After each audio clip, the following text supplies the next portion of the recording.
This is a modified ETA 2472 movement, which I made it work without a dial, which is not so easy with this movement because it needs the dial to be there normally to hold the hour hand gear down, and that kind of, without that dial, usually that'll pop up and you'll lose the time and the date setting.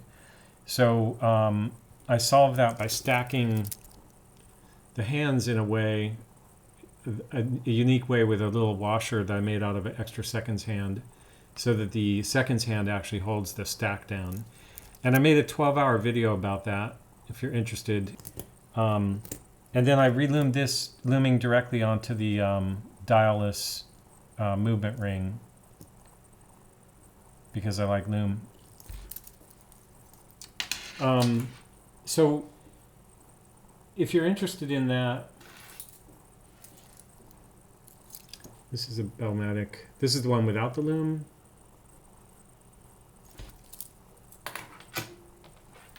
This is the one that came loomed. It's got a problem, the date wheel is slipping up, so I'm going to have to work on that, which I look forward to.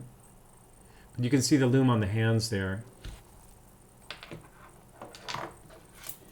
And then this is the one where I used those same hands and put them on the version that was not luminous.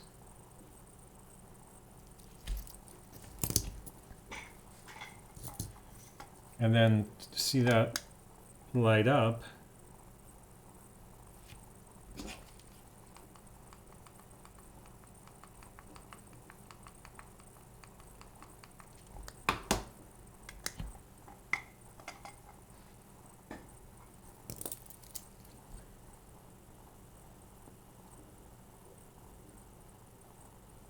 I kept the other hands so it could be restored back. In theory, the loom could be removed from the indices.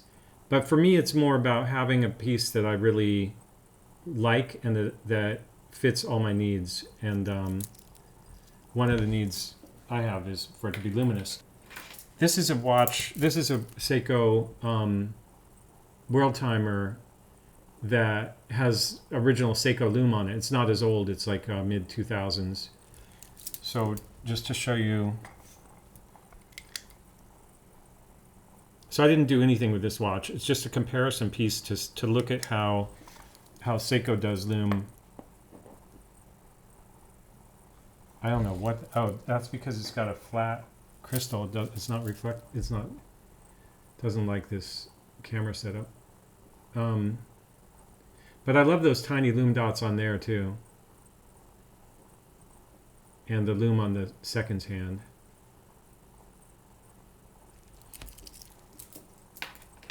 And then, as long as I'm talking about loom, I'll show you another watch I have. This is a Christopher Ward World Glow, which I'm not in love with, and I'll explain why.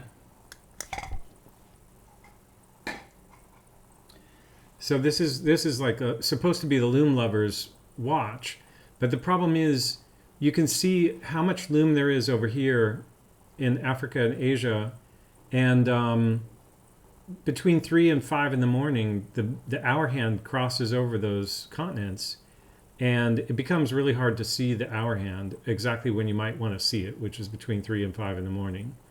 So, but this watch is kind of cool. I love that it has this function of this radar.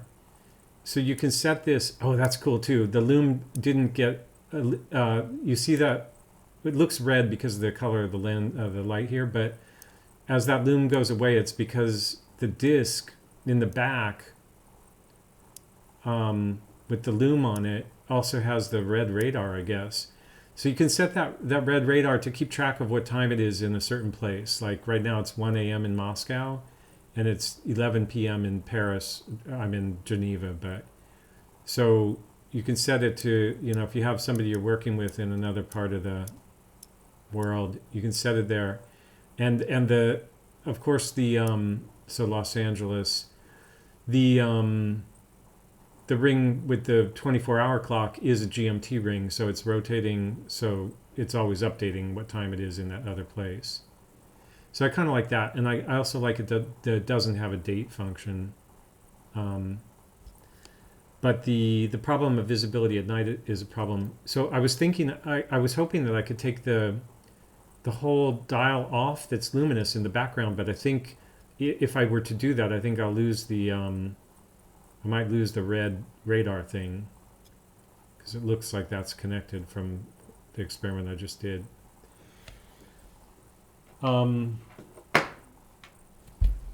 Just to keep going, because the lights are off, and why not? This is a watch, like, I'm 58 years old, but in 2007, I think, my daughter and my wife bought me a Tissot T-Touch. See if I can get that to light up.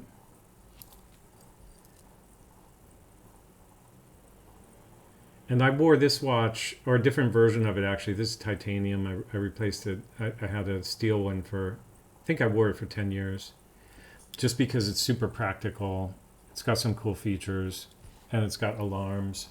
And that, again, that's why I like the Bell Matic. And then this is a Junghans Mega 1000. Totally liquid crystal, quartz. But the cool thing about this, come on, focus. This has got radio, it's got like 4 different channels for radio reception, so it picks up the atomic clocks around the world and sets the time automatically. So we can, I think this button, maybe it's that one.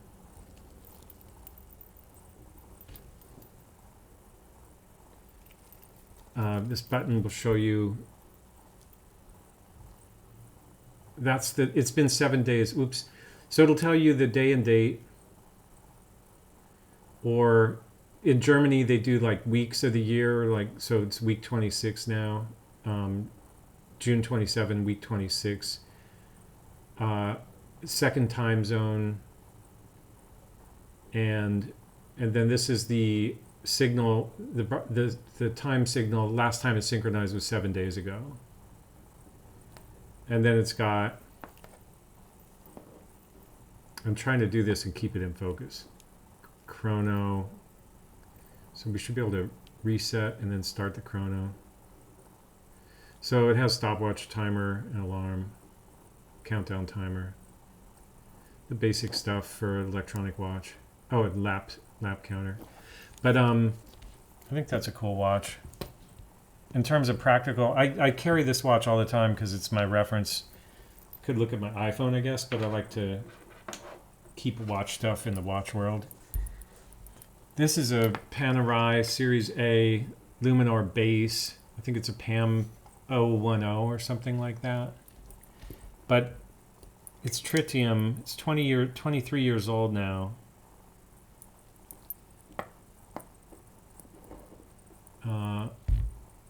Doesn't keep its lume very long.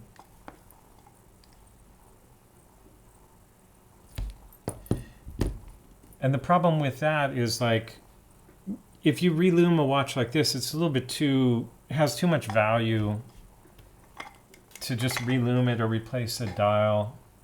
So that's a shitty part about, like, I wore this watch also for like 3 or 4 years. It was cool at the time, but it's probably gone up in value since then. And then if you try to make it wearable by fixing the lume on it, it's gonna decrease the value of it. So that's not fun. This is a IWC Cal 8531 from the early 1960s, 18 karat gold, and this had no lume. So that's also, like, if you're going to collect watches and you don't want to mod it and you don't want to have the feeling that you should mod it, it's good to have a watch that never had lume in the first place. And then this can just be perfect for forever. I have this Omega Seamaster. I loomed this and I changed the bracelet on it, polished it, cleaned it. And Omega is kind of a brand that's not so valuable that you're like, by reluming it, you make it wearable for yourself. Some people would like it. Some people would not like it because it's not original. But I'm more on this end of the spectrum that's like, it's got a function. If it's an art piece, just put it in a drawer and forget about it. This is a Rolex. I inherited this from my dad when I was 12 years old when he died. It's been serviced a couple times. I think it's got luminova on the hands maybe, and tritium on the indices, so that you can see the tritium's already gone, but the hands glow all night. But eventually I'll have this serviced, and I'll have them replace the dial and the hands with the newest lume, and that'll be back to luminous and wearable. And then this is the ETA 2472 that I mentioned at the beginning.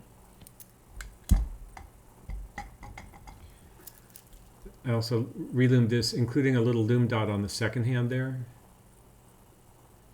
Purposely did not lume the 6 o'clock p.m. and did 2 dots at the top so you can orient it in the dark.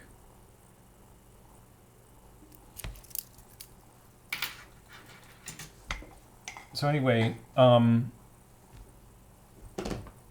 want to share that for anybody who's interested.